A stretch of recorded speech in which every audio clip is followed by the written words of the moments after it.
How to care for your aqua dragons.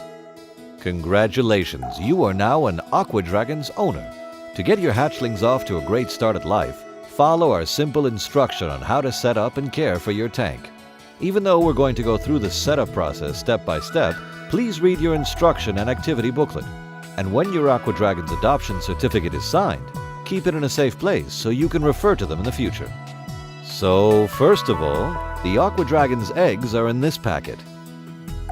They are in a suspended animation state called diapose, which is like hibernation, and waiting for you to bring them to life. The eggs formula works with 350 to 380 milliliters of room temperature bottled water. Remember, only bottled water, not mineralized water, not soda water. Now you can fill your tank. Second, empty the full content of the egg packet into the water. Stir gently to help the salts dissolve.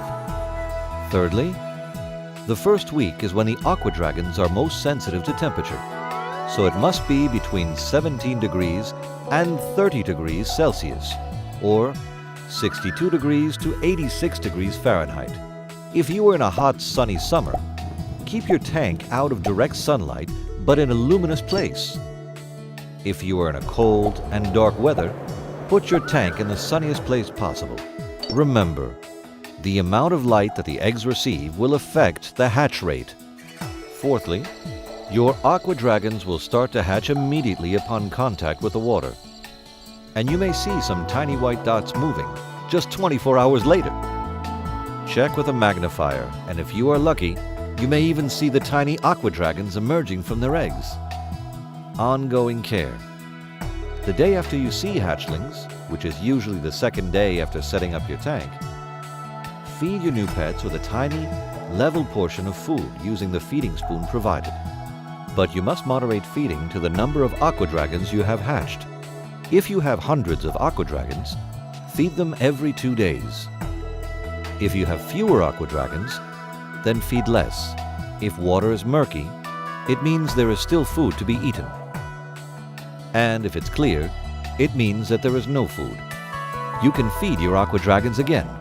Remember to oxygenate daily by tipping the water from the tank into another recipient and back.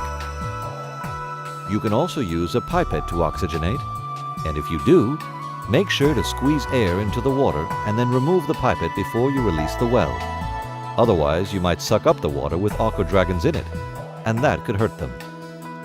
It's normal to see some sediment settle in the base of the tank, and there is no need to remove it. But if you wish to remove it for cleaning purposes, do so with a pipette, and then replace water with the same amount of bottled water. But remember this, removing the sediment can remove some of the next generation's eggs of aqua dragons. Aqua dragons love light and will become more active when under a strong light.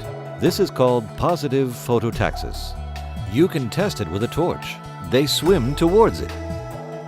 So help them to stay healthy by setting the tank in a good, warm, and luminous spot. Within a month, they will have transformed from the baby stage called naupli to adults before your eyes whilst you observe their behavior. Follow them through the different stages of the life cycle. Distinguish the difference between the males and females. Name them, and even play games with them. See the instruction guide to learn about the different life cycle stages and their anatomy. Love your aqua dragons, and they will grow big and strong. Good luck.